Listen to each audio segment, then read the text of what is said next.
예, 우리 말씀 같이 보도록 하겠습니다. 고린도전서 말씀 볼게요. 고린도전서 1장 18절에서부터 31절까지 말씀 보겠습니다. 여러분과 저가 한 절씩 교독하도록 하겠습니다. 십자가의 도가 멸망하는 자들에게는 미련한 것이요 구원을 받는 우리에게는 하나님의 능력이라. 기록된 바 내가 지혜 있는 자들의 지혜를 멸하고 총명한 자들의 총명을 폐하리라 하였으니 지혜 있는 자가 어디 있느냐, 선비가 어디 있느냐, 이 세대에 변론가가 어디 있느냐. 하나님께서 이 세상의 지혜를 미련하게 하신 것이 아니냐. 하나님의 지혜에 있어서는 이 세상이 자기 지혜로 하나님을 알지 못하므로 하나님께서 전도에 미련한 것으로 믿는 자들을 구원하시기를 기뻐하셨노라. 유대인은 표적을 구하고 헬라인은 지혜를 찾으나 우리는 십자가에 못 박힌 그리스도를 전하니 유대인에게는 거리끼는 것이요 이방인에게는 미련한 것이로되 오직 부르심을 받은 자들에게는 유대인이나 헬라인이나 그리스도는 하나님의 능력이요 하나님의 지혜니라. 하나님의 어리석음이 사람보다 지혜롭고 하나님의 약하심이 사람보다 강하니라. 형제들아 너희를 부르심을 보라. 육체를 따라 지혜로운 자가 많지 아니하며 능한 자가 많지 아니하며 문보일 좋은 자가 많지 아니하도다. 그러나 하나님께서 세상에 미련한 것을 생각하사 지혜 있는 자들을 부끄럽게 하려 하시고 세상에 약한 것을 택하자 강한 것들을 부끄럽게 하려 하시며 하나님께서 세상에 천한 것들과 멸시받는 것들과 없는 것들을 택하사 있는 것들을 폐하려 하시나니 이는 아무 육체도 하나님 앞에서 자랑하지 못하게 하려 하심이라. 너희는 하나님으로부터 나서 그리스도 예수 안에 있고 예수는 하나님으로부터 나와서 우리에게 지혜와 의로움과 거룩함과 구원함이 되셨으니 기록된 바 자랑하는 자는 주 안에서 자랑하라 함과 같게 하려 하니라. 아멘. 지난주 우리가 봤던 말씀은 이것이 믿음입니다 라고 하는 제목으로 마태복음 말씀을 봤어요. 16장 말씀을 봤는데 믿음이란 무엇이냐? 우리의 지정의라고 하는 전인격이 함께 변화하여서 그 변화가 나타나는 것이 믿음이다 라고 말씀드렸어요. 그러니까 머리로만 안다고 믿음이 아니고 마음으로만 느낀다고 믿음이 아니며 그리고 우리의 의지적인 행동으로 이렇게 살아야겠다 이렇게 살아내려고 노력하는 것만이 믿음이 아니라고 했죠. 그럼 믿음은 무엇이냐? 이 세 가지가 같이 어우러지는 거예요. 전인격이 함께 움직이는 것. 그래서 예수 그리스도를 나의 구세주요 주인으로 믿고 그러면서 자기 부인, 그러니까 나 자신을 부인하고 그러니까 나의 옛사람의 성품과 모든 것들을 부인하면서 내가 자기 십자가를 지는 본인의 십자가를 지는 삶을 적극적으로 살아가는 것이다. 자, 이게 믿음이라고 했는데 오늘은 지난주 말씀과 또 연관되어서 조금 더 근본적인 주제를 같이 생각해 보려고 합니다. 우리는 예수님을 왜 믿는가? 왜 예수님을 믿는가? 이래서 믿는 겁니다 라고 하는 믿음의 근본적인 원인과 이유에 대해서 같이 생각해 보려고 해요. 자, 오늘 말씀은 고린도 전서 말씀인데 배경을 보면요, 고린도라고 하는 도시는 바울이 그리스에 있는 여러 도시 중에 하나인 이 도시에 보낸 편지가 바로 이 고린도 전서입니다. 이게 첫 번째 편지죠. 이 고린도라고 하는 도시가 어떤 도시냐면 고대로부터 지리적인 여건이 참 좋았던 도시예요. 그러니까 좋은 위치에 자리 잡고 있었다라는 것이죠. 그리스 본토와 그리고 펠로폰네소스 그 반도가 비스듬하게 약간 누워있는 듯한 모래시계 모양으로 되어 있는데 그 움푹 들어간 부분에 고린도가 위치해 있습니다. 그림 한번 보시면요, 저게 고린도 보이죠? 아덴이라고 하는 아테네에서 밑으로 쭉 내려오면 고린도가 나옵니다. 고린도가 저기에 있다 보니까 이 바다 사이를 왔다 갔다 하면서 뭐 예를 들어서 뭐 에베소라든가 밀레도라든가 이런 지역에서 그 건너편 지역, 그러니까 서쪽으로 쭉 가면은 이탈리아가 나오고 그러는데 그쪽 지역으로 왔다 갔다 이제 무역을 하려 할 때 삥 둘러가는 것보다 저쪽을 고린도를 통하면은 훨씬 더 많은 시간과 그리고 뭐 많은 것들을 이제 절감할 수 있겠죠. 그러다 보니까 이 고린도가 이 이점을 잘 이용해서 무역 도시로 성장할 수 있었어요. 참고로 1800년대 말에는 이 고린도에 운하가 파여지죠. 그래서 6km가 넘는 운하가 파져서 지금까지도 배가 운행할 수 있는 그러한 운하가 생겼습니다. 운하 사진 한번 보여주세요. 이 보면 이렇게 생겼죠. 아예 그냥 저쪽에 땅을 중간을 파버린 거예요. 그래서 세계 3대 운하, 파나마 운하, 그리고 수에즈 운하, 코린토스 운하라고 하는 이 운하가 있는 지역이 바로 이 고린도입니다. 자, 지리적 이점이 있다 보니까 이 고린도에는 얼마나 많은 사람들이 살았겠습니까? 사람들이 살기 좋은 도시, 편한 도시. 그러다 보니 여러 가지 면에서 발전할 수 있는 여건이 있었겠죠. 가장 큰 발전이다라고 한다면 단연 경제적인 부유함이었을 거예요. 고린도 사람들은 기본적으로 웬만큼 살았습니다. 그리고 다양한 사람들이 왕래하다 보니까 여러 종류의 종교라든가 사상들이 여기에 이 고린도라고 하는 도시에 자리 잡게 되었죠.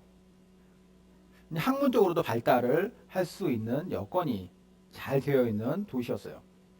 바울이 고린도에서 1년 반을 지내면서 여기에 교회도 세우고 사람들을 가르치기도 했는데, 그리고 나서 이제 또 다른 지역으로 복음을 전하기 위해 떠났죠.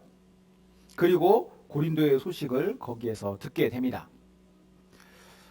참 안타깝지만 고린도에서 들려온 소식은 좋은 소식은 아니었어요. 그러니까 고린도의 성도들이 신앙을 버렸다거나 뭐 그들이 배교를 했다거나 이런 소식은 아니지만, 그들이 교회 안에서 파당이 형성이 되었고, 그래서 서로 잘났다고 그 안에서 경쟁을 일삼다 보니 교회가 병들어가고 있다라고 하는 소식이 바울 귀에 들렸던 것입니다.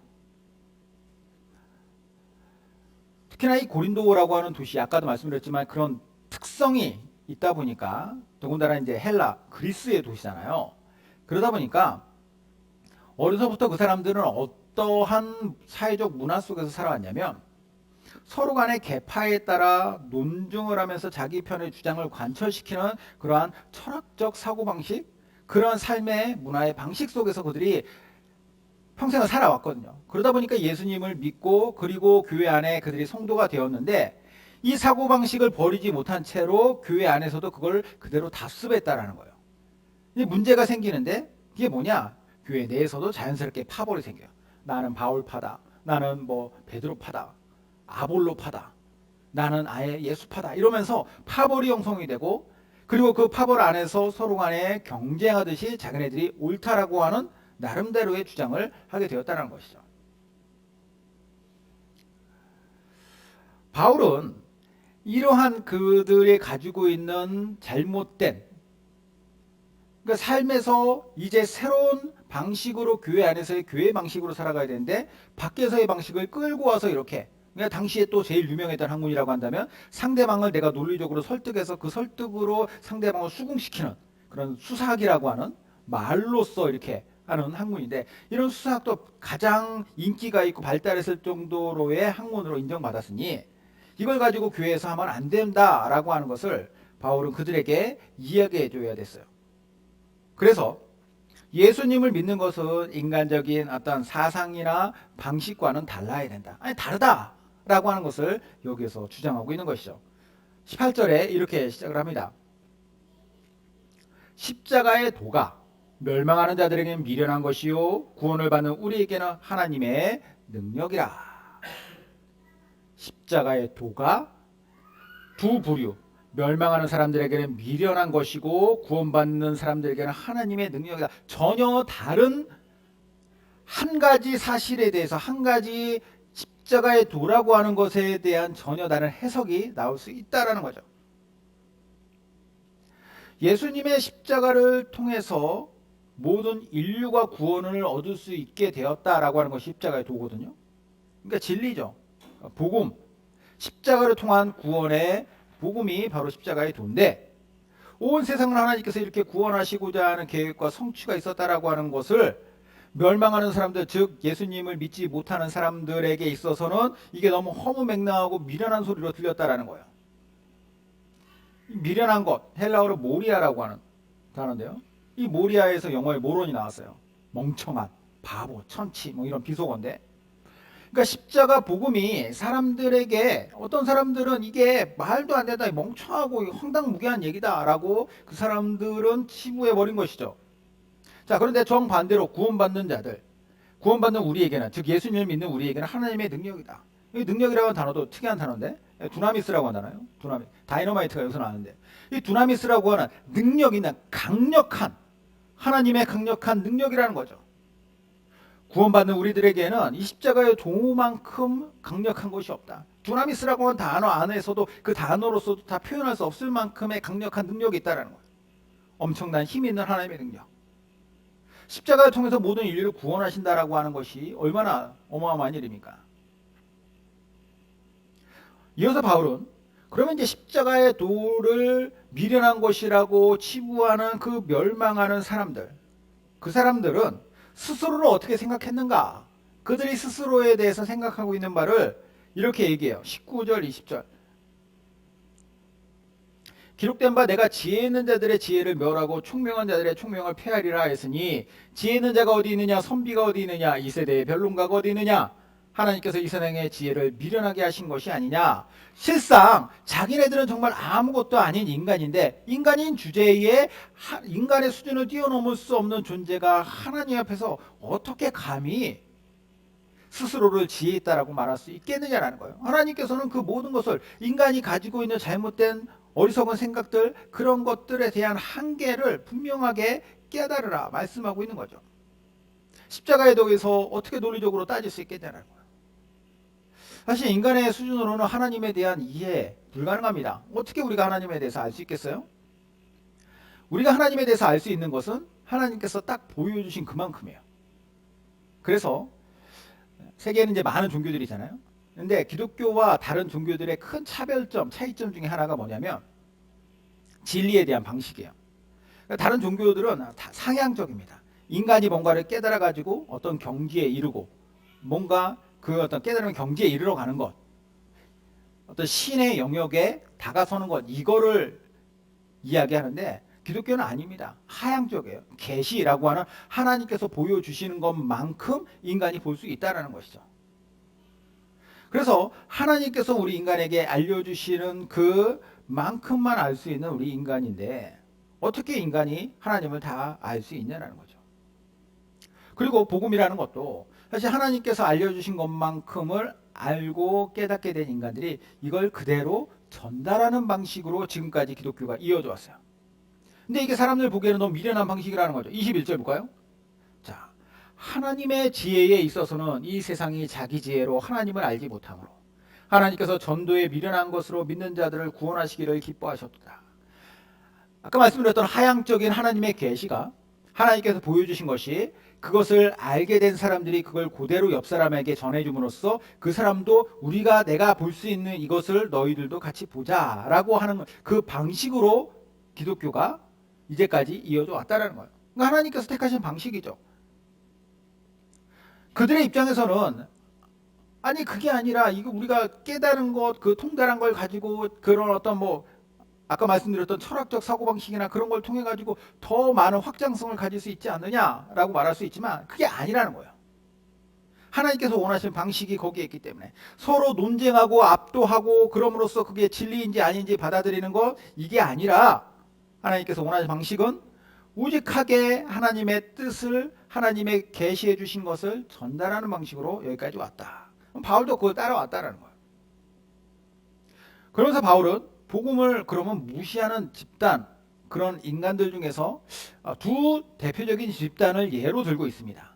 첫 번째는 유대인이고 두 번째는 헬라인이다 라고 얘기를 하고 있어요. 22절 볼까요? 유대인은 표적을 구하고 헬라인은 지혜를 찾으나. 자, 먼저 유대인들 표적을 구한다라고 얘기해요. 유대인들은 어떤 사람들이냐? 이미 구약 성경을 잘 알고 있는 사람들이에요. 그 안에 기록된 내용을 알고 그것을 믿는 사람들이죠. 그러면 구약 성경에서 핵심이 되는 것은 무엇이냐? 하나님께서 우리 인간에 대하여서 인간을 구원하시기 위해서 그들의 입장에서는 이스라엘을 구원하시기 위한 메시아를 보내주실 것이다 라고 하는 메시아 사상이에요. 그들은 그들 안에서의 그 어떤 구약 성경 안에서 하나님께서 말씀하시는 그 메시아를 계속해서 기다리고 대망하는 메시아 사상이 있죠. 자, 그런데 그들의 메시아 사상에 문제가 있어요. 하나님께서 어떻게 메시아를 보내실지, 그리고 무엇보다도 이 메시아가 어떤 방식으로 그리고 어디까지 어떻게 구원하실지에 대한 것은 없다라는 거예요. 거기까지 하나님이 알려주시지 않으셨으니까. 그러니까 그들은 어떻게 생각하냐면 자기 나름대로의 틀을 갖고 메시아 사상을 갖고 있는 것이죠. 하나님께서 언젠가 메시아를 보내실 때 그 메시아는 세상에 있는 수많은 왕들을 다 때려 부술 수 있는 강한 능력을 가진 왕으로서 임재하실 것이고, 비록 우리는 지금 이 조그마한 나라 이스라엘 그 안에 있는 백성들이지만 이런 이스라엘을 하나님께서 온전히 구원하시고 우리에게 또 구원의 능력을 행하실 것이다 라고 하는 그러한 어떤, 지금도 이제 그 사상을 갖고 있어요. 유대인들 시오니즘이라고 해가지고 자기 중심적인 자민족 중심주의. 그러니까 하나님께서 우리 민족을 구원하실 것이다.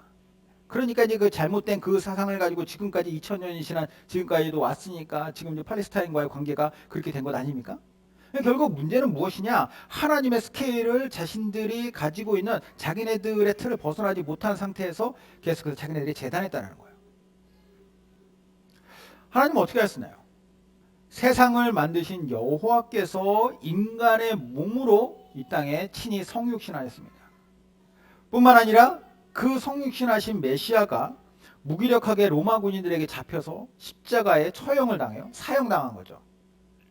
그리고 인류를 구원하시되 모든 인류 똑같이 뭐 이스라엘 사람이건 아니건 이방인이건 아니건 간에 다 똑같이 구원하신다라는 거예요.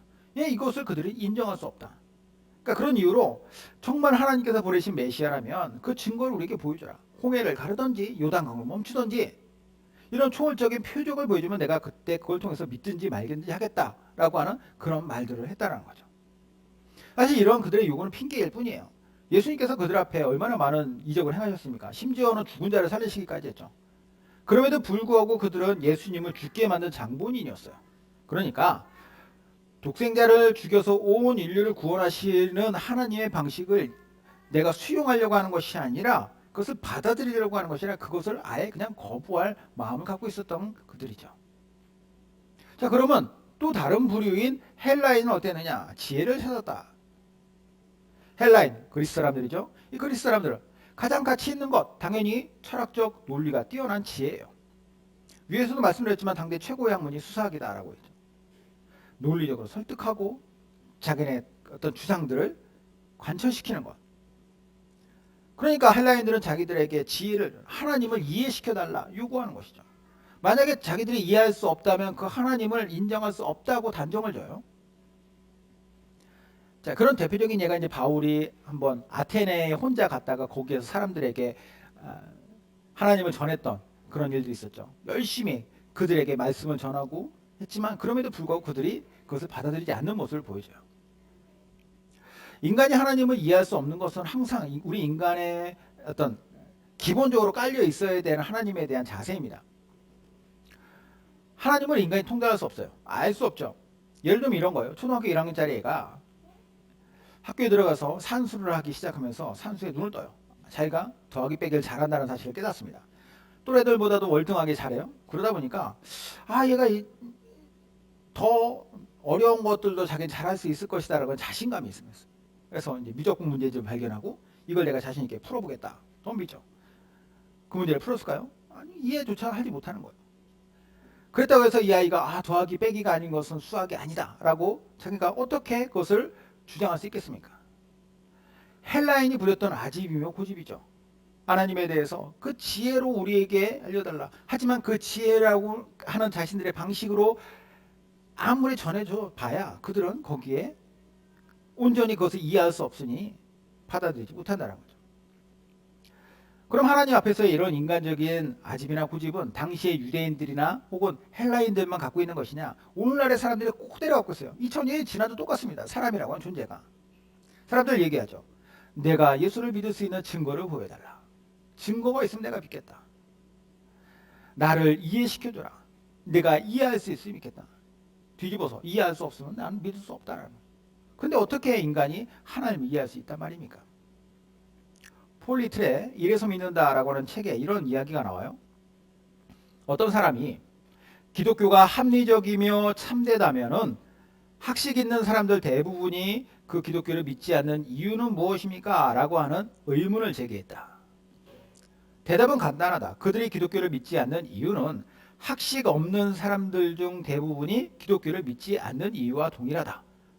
믿고 싶어 하지 않는 것이다. 자, 이유는 무엇이냐? 그 사람들에게 어떤 뭐 학식이 많으냐 적으냐가 문제가 아니라 그것에 대해서 하나님에 대해서 복음에 대해서 받아들일 자세가 됐기 때문이라는 거죠.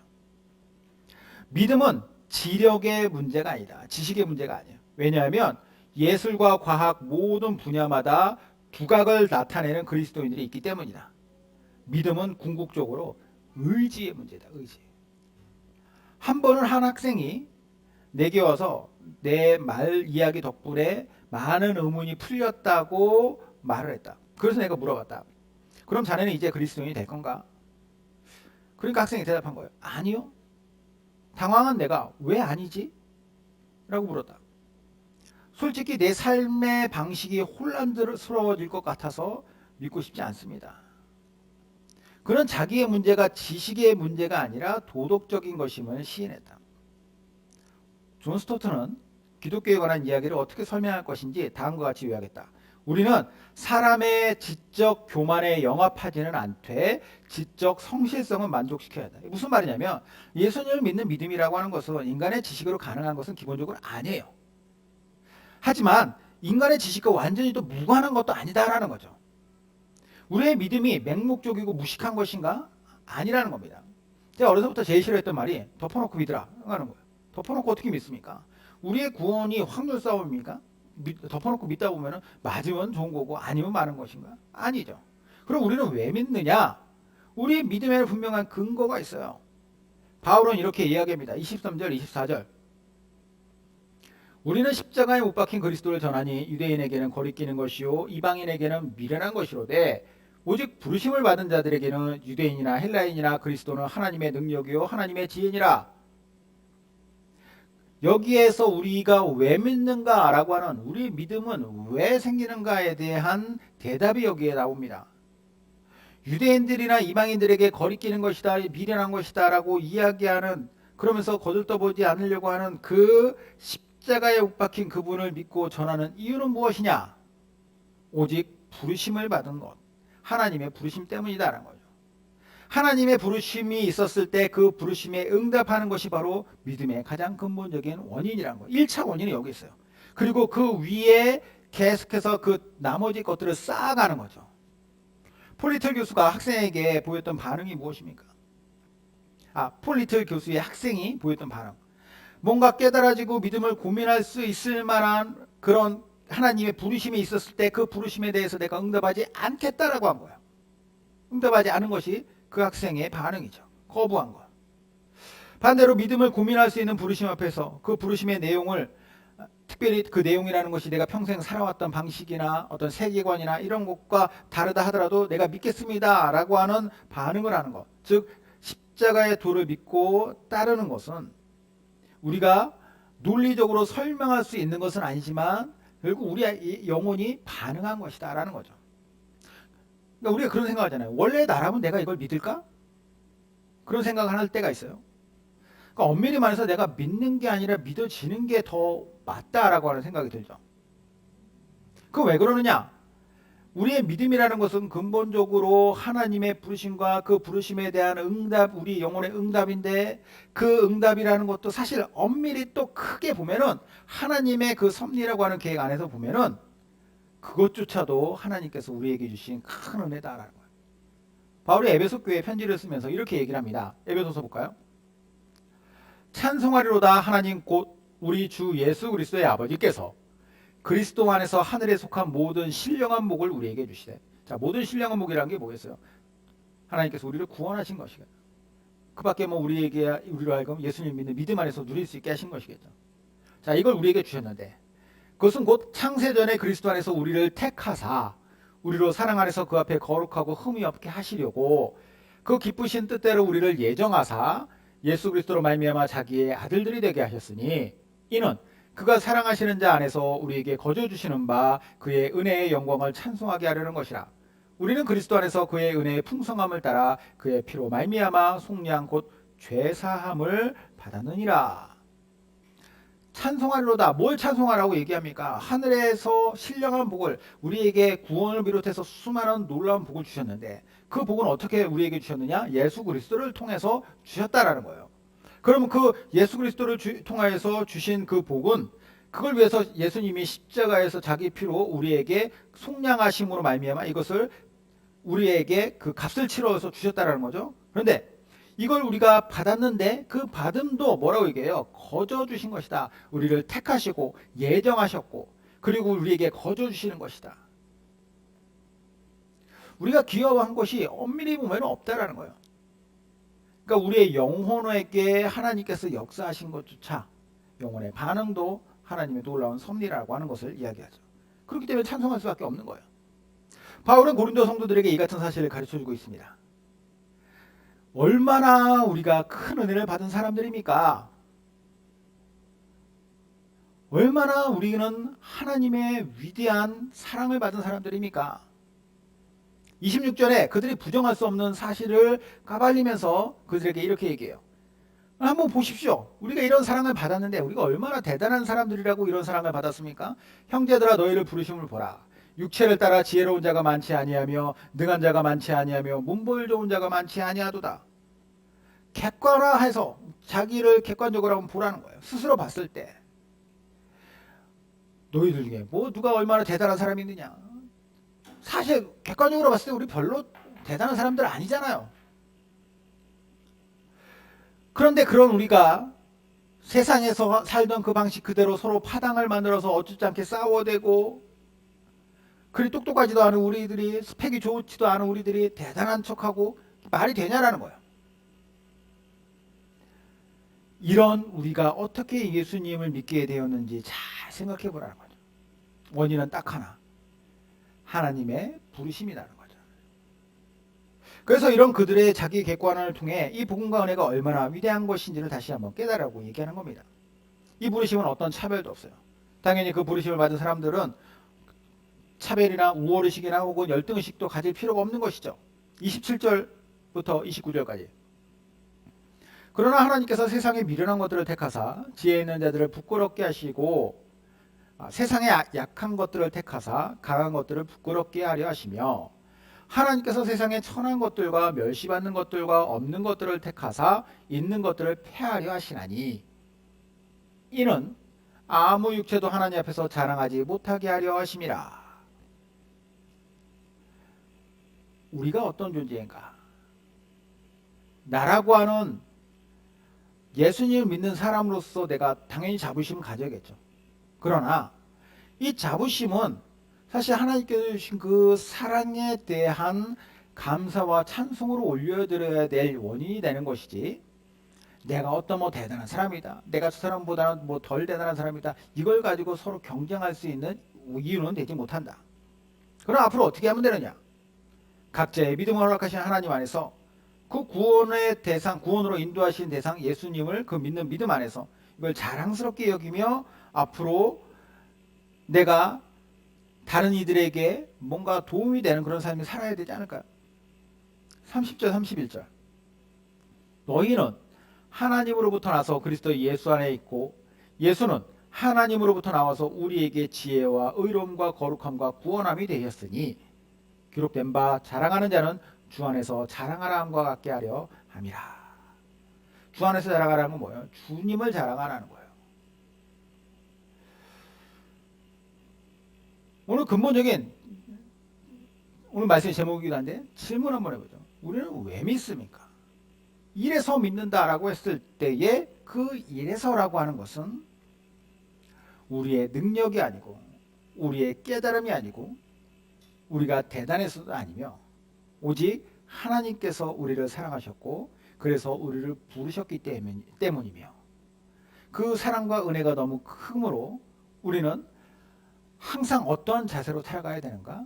기본적으로는 하나님을 찬양하고 찬송하고 감사하는 삶 살고, 또 하나 우리를 부르신 그 부르심의 은혜 안에서 같이 주님의 몸된 교회 공동체를 섬기는 자들로서 같이 서로에게 덕이 되고 도움이 되며, 그리고 이것을 하나님께서 택하신 방식인 전도의 미련한 것으로 세상 가운데 계속해서 알리기 원하였으니 이걸 내가 어떤 뭐 능력 있는 말이나 설득으로 하는 것이 아니라 정말 내 삶을 통하여 예수 그리스도를 믿는 사람이 이런 것이구나라는 것을 보여줄 수 있는 삶. 그 삶이 통체적으로는 하나님을 찬송하는 삶이라는 것을 우리가 항상 마음에 새기고 늘 살아가길 바라요. 우리의 건강한 믿음 생활, 하나님께서 영광 받으실 만한 이러한 신실한 삶을 살아가는 저 여러분 되시기를 주님의 이름으로 축원드립니다. 아멘. 같이 기도하겠습니다.